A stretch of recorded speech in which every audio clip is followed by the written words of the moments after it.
right now, the richest man in the world heart goes out to everyone. Yeah. You know?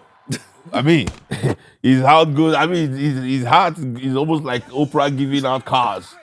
We're trying to make the point, together with Bro Diallo, that first blacks in the service of empire doesn't really relate to African progress.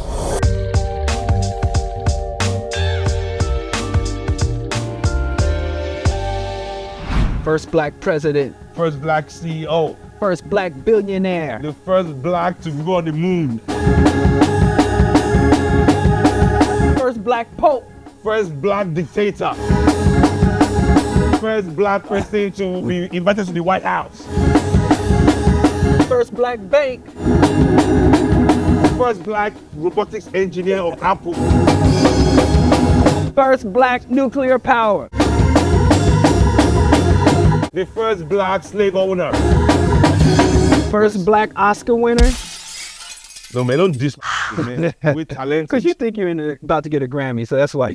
Oh no, we can't. I said Oscar, not Grammy. Welcome to the first ever edition of the Bird's Eye View with Bro Diallo. And this is actually funny. The first edition is about first blacks, and whoever is watching this that is African will be the first black to see the show. So yeah, it's kind of apt. So yeah, first blacks. We're trying to make the point, together with Bro Diallo, that first blacks in the service of empire doesn't really relate to African progress for the people. What do you think, my bro? I think that the first black phenomenon is universal to most groups that fall under oppression, second-class citizenship. So I call that direction through depravity or direction through denial. Yeah. So we put so much energy and effort to achieve these statuses that have been denied to us instead of taking a moment to say, what do we really want? Because ultimately, this is what this whole struggle is about. Power. Not loving one another and all those things we hear. Power. Facts. And I want to point out real quick, because African people, we have this attitude of always want to think the worst of ourselves. This is not something that happens to just us as African people. It happens to all oppressed groups. Right. You first gay person to do this, first woman to do this, first all oppressed groups strive for that which is deprived. Ooh, strive for that which is deprived. Write that down, somebody. And so ultimately, the question is, does the individual first black represent collective progress? And if not, why do we celebrate? Why is it worthy of collective celebration or collective acknowledgement? I mean, did a first black president bring political power or any level of security to the black masses? The president of the most powerful empire in history. Did the first chairman of the Joint Chiefs of Staff bring a reduction in imperialist military aggression? Did the first billionaire, first megacorp CEO bring any level of economic security and stability to impoverished masses? And even from a Nigerian, African, from someone from the continent, the next degree of that is that we also have Nigerians that, strive to be the first in service of empire. I mean, right now, we kind of have like the the first Nigerian leader, who is actually the first black leader of the Conservative Party, is a Nigerian woman. And people are going off. I gotta give you props on that. Bro, listen, we're winning out here. Right. And really, the elites of... Wait. I think you're letting that slide. Are you telling me there is a Nigerian head of the Tory party? Let me just throw that in there. Don't expose us too much now. I just let that just it's just one of those things, just drop in there. Conservatives are now the only party committed to serious welfare reform. We are the only party that is prepared to get spending under control. Yes, there's a Nigerian leader of the British Tory party. Yes. And all the Nigerian elites are losing their mind. and then she goes off on Nigerians, and then the Nigerians are sad. Like, oh, she doesn't love us. Why are you? I'm like, oh, shame and disgrace. Shame and disgrace. Yeah, so I think we can say, through a long history of Black accomplishments, Black first, that Black first represent a entrenchment of Western hegemony and capitalism, as opposed to representing progression or even liberatory movement for oppressed people. That the first Black, the communities or the nations that the first Blacks come from. Yeah, I mean, and all over the world, I believe, specifically that African elites believe in this first Blackness, so much because it allows them, to find victory in that which isn't theirs. You know what I'm saying? So instead of them to create viable societies for African people to be able to achieve their full potential, within their own societies, to bring their own talents to the fore, we are allowed to celebrate Nigerian doctors achieving things in American hospitals, Nigerian engineers achieving things in American weapon systems. I mean, we're even celebrating Nigerian children enlisting in these imperialist armies as the first Nigerian general. So I mean, if there's ever conflict, is this our same children that are going to invade our land, right, and turn these weapons on our own people? Is that something to, right? And you have to ask yourself, why were these people, this race, this community denied access to those industries, those titles, those positions? Is because our oppressors felt vulnerable. So when you see a first Black achieve some monumental status, you have to ask yourself, are those who denied us that for generations, are they less imperialist, less racist? Because either they represent that the system is less racist, or it represents that the system is more secure in its racism, that they can even allow someone who has been excluded from the system a powerful status within it.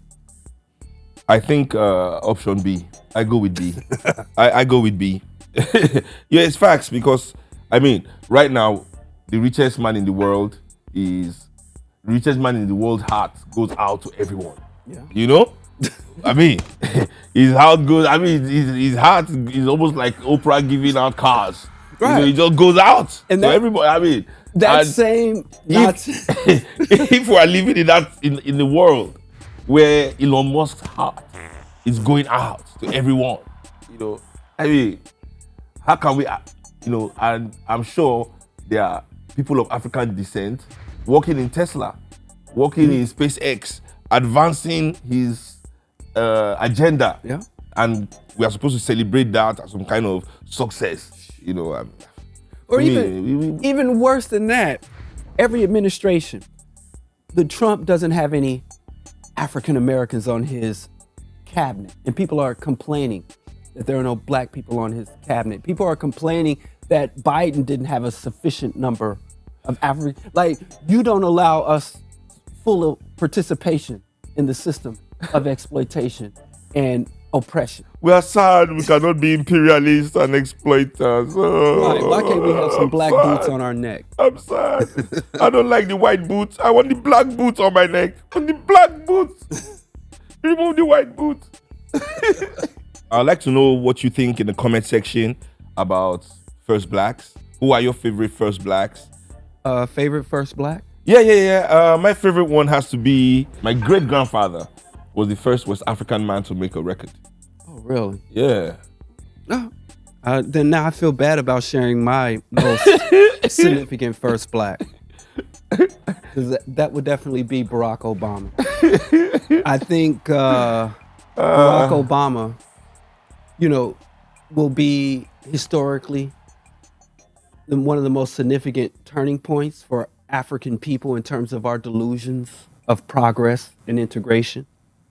Because I remember when people were like, oh, Obama's the first Black president. I'm like, then who's Kwame Nkrumah?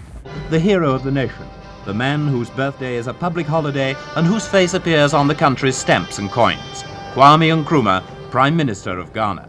You know, Exactly. it's not like You know? it don't matter if it ain't in the West. In the service of empire. And the fact that he was as much an enthusiastic champion for Western power, Western imperialism, as his white predecessors. Even he think- banged harder than Yes, a few of them. yeah. He deported more people than Bush. Yeah, and he surpassed Bush in drone bombing, Yeah. military, international war crimes. I think most of it. I like the point you just made about us not identifying Nkrumah as the first black president. It's because we don't, as African people, see ourselves, as we should. It's our delusions, in achieving in these institutions that are totally against our progress. It feeds into a lot of the myths here in North America as well, and in Central America with our African brothers and sisters here in the so-called diaspora. Right. This belief in banks, Black banks. black banks. You've been in the U.S. too long. We need more. We need more black police officers. We need more black Businesses. black schools. And I'm like, it's because we don't. If Africans saw themselves as one global family, I think the continent gives us a lot of lessons to dispel a lot of these capitalist myths that we have in our societies. Because I'm from a society where all the banks are black owned, man, and they don't give us loans neither. They are the most predatory. In fact, in my country, the banks literally go into your account and just take your money for no reason. And you can't do anything about it. You complain and complain. They just go into your account, bro. Black-owned bank. These black-owned banks. Lagos, for example, I'm 42 now. I know I look 23. I don't want y'all to to get lost in the sauce. I'm 42. This is that black don't crack.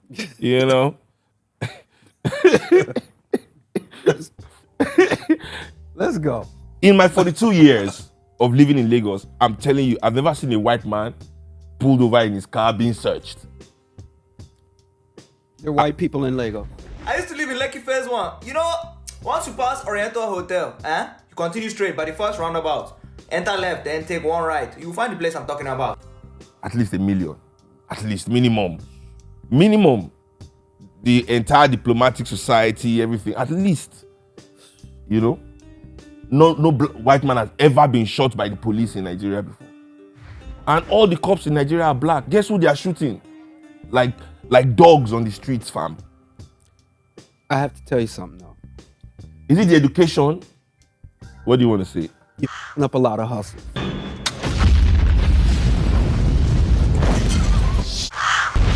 Because there's a lot of prominent black leaders and prominent black organizations that tell us that's that why black they want banks, to be black. They don't black want you to businesses. They don't want you to think of yourself as African, because if you did, maybe you now look at your continent and see that, these things are being practiced here.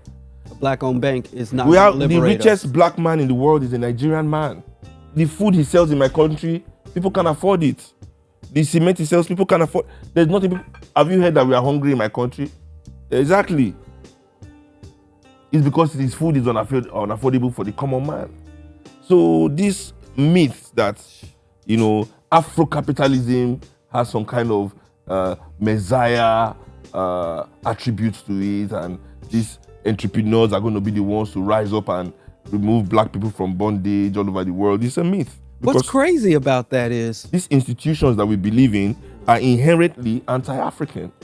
Anywhere they are erected in the world. But what's crazy about that is there's a significant population of African people that romanticize and even celebrate a regression to Jim Crow, because Africans of the diaspora had a larger number of black businesses, black banks, black controlled or black communities, black Wall Street under Jim Crow. So regressing back to Jim Crow so we could have our own. Yeah. That they are celebrating regression. 36 odd square blocks, city blocks, was destroyed. We have shale in my country right now polluting and gas flaring, ultimately committing ecocide. All these oil companies, Nestle, polluting the rivers in my country. So yeah, what do we want? We want black refineries. Yeah, we want black-owned refineries. Yeah, to pollute and destroy our own environment. If you could say this tumor is a byproduct of black pollution as opposed to Western imperialist pollution, this is a black RBG tumor. I'm the first black billionaire to give my own people cancer. Yes. Yes, to destroy my own. Yes. Oh wow. That's progress. You learn every day. You cannot pay us third world wages and charge us world-class prices. You learn every day, bro Diallo. That's why you are my mentor. So I'm here learning. Go back. Yeah, thank you for this. Shake my hand. So that's what we strive for. And the lack of imagination. Yeah. Like our only option is mimicry of our oppressors, reproduction of the dysfunction of our oppressors, because their shit don't work for them. And even to like the basic levels of within the families that you were discussing previously. That's this. I would like you to comment also. This part is interesting, because in our families, we have the first in family. I'm the first person in my family to go to college. I'm the first to own my own house. First person to own my own house. I'm the first person to buy a car. Please comment in the comment section. Let us know the people you have in your own family. Auntie. All these rich uncles and aunties that are the first in your family. We want to know: do you have access to them? Can you call them when you like? Can you visit them when you like? Can you just, Did everybody come up? Did they the look whole back? Family. Did they look back? Like serious. Like we knew for years Clarence Thomas' sister lived in abject poverty. Very explosive and very sensitive allegation. When he's one of the most powerful black men in the federal government. Ridiculous, man. So does even, forget on a collective level. I can't even tell you in my own country how many relatives of all these rich and famous people come out online. In fact, yesterday, one of them's children went to demolish their family house to sell it. His father was the military vice president after the first coup in my country, Adekunle Fajuri. And his son apparently just tore down the family house because he wanted to sell it or something. It's crazy. I mean, yeah, so this is the son of the first Nigerian military vice president. So even on a intimate, interpersonal, familial level, we find that first blacks is not necessarily a progressive thing. And because generally the first black is the black who has more intensely and deliberately integrated the values, objectives, goals of the oppressor class. In this segment, all praises due for the first all praises due icon, we're going to go with the most honorable Marcus Mosiah Garvey, the founder of the United Negro Association, born in 1887 of Black August, and in 1919 founded the largest black organization that at its peak counted among 2 million active members, organizing across the globe for African upliftment and African liberation and Pan-African reunification, which had as a major component repatriation to the continent.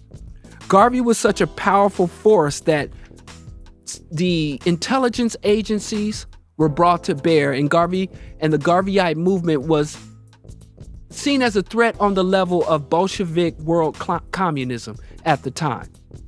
Garvey, of course, taught us that we were Africans at a time where we were taught to be ashamed of our heritage, that we came from a savage, dark, and uncivilized place.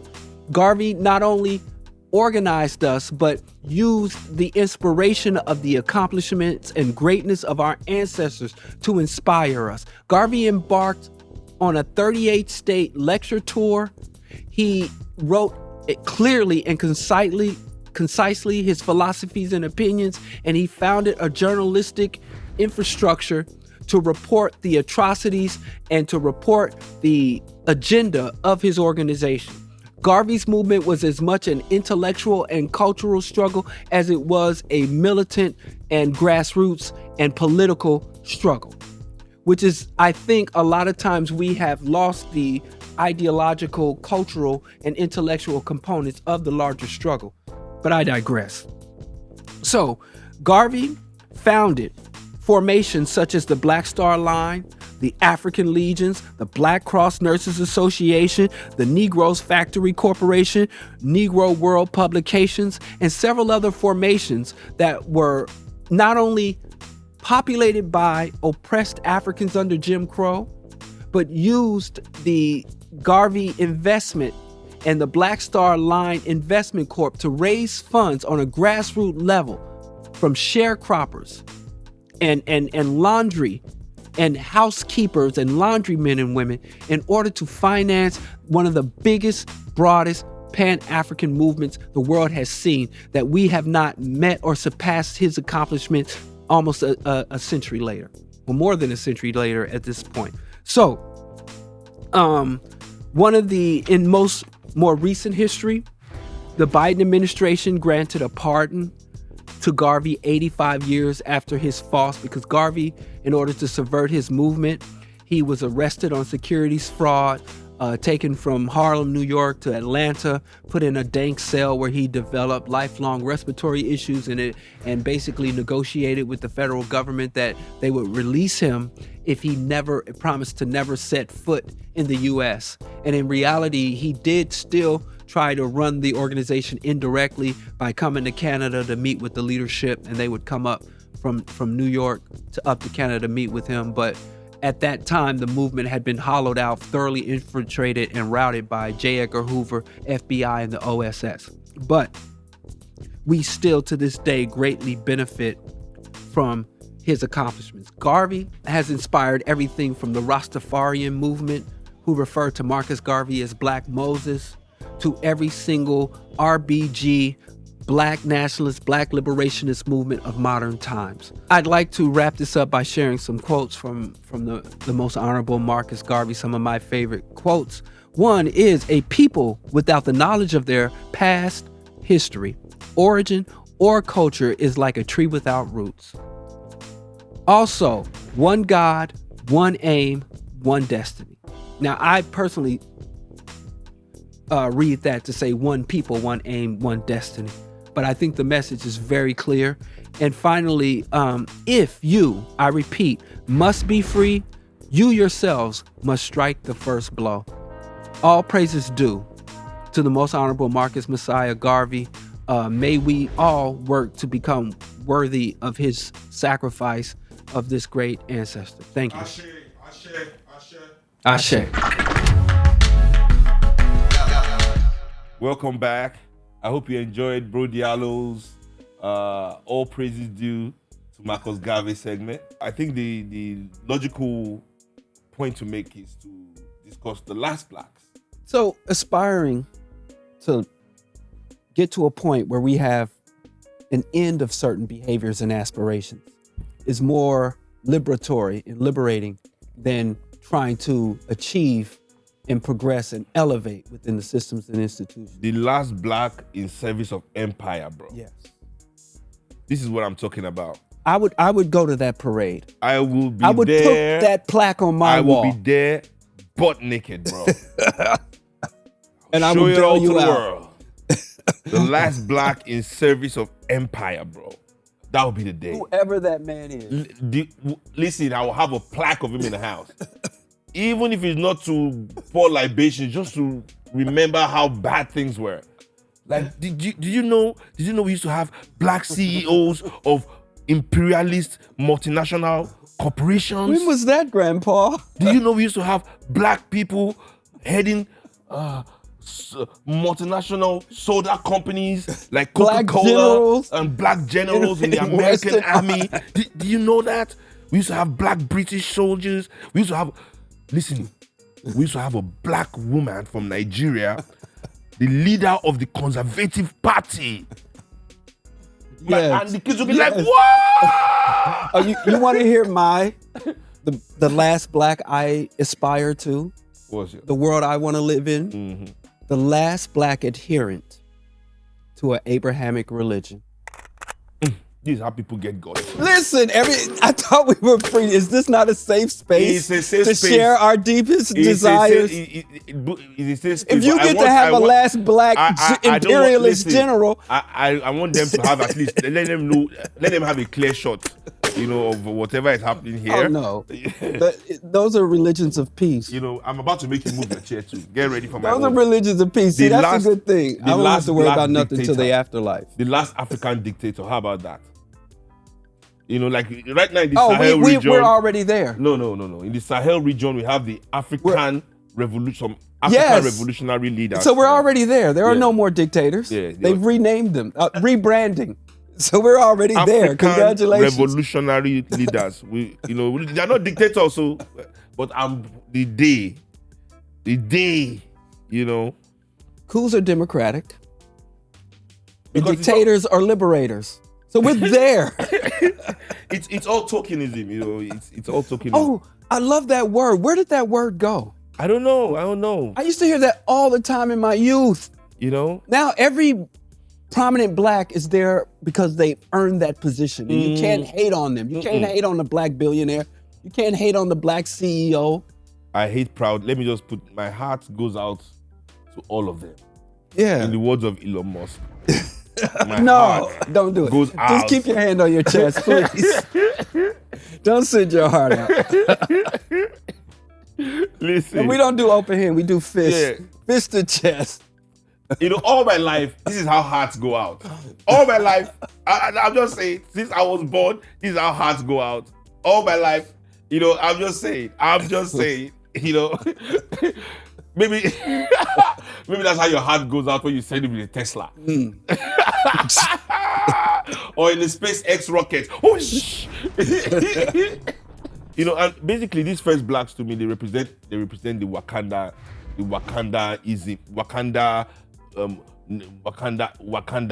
Wakandanians. What do you call them? The Wakandanians? The Wakandans? I don't know. Wakandan. Yeah, these people that want to hoard that have all these resources. I know, they're not special because we are intelligent Africans. Yeah. The aliens. It has to be the aliens. Always the aliens. The pyramids are the aliens.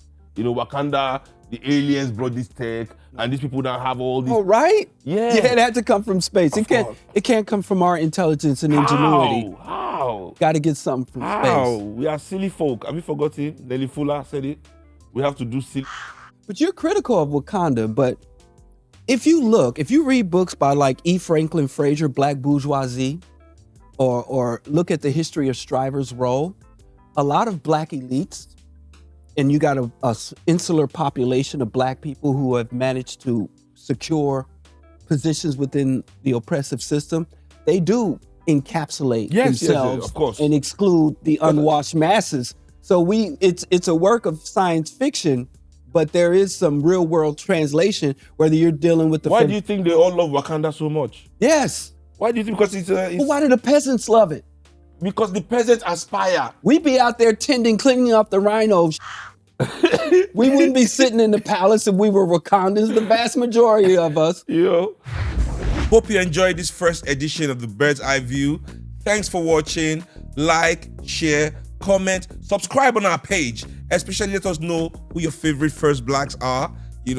Comment, or your least favorite first black. The last blacks that you would like to see as well. Yeah, make it exciting. And give us your ideas of who all praises be due to. And yeah, let's keep this comment section alive. And get ready for the next episode. Hey. YouTube every day. Ashe.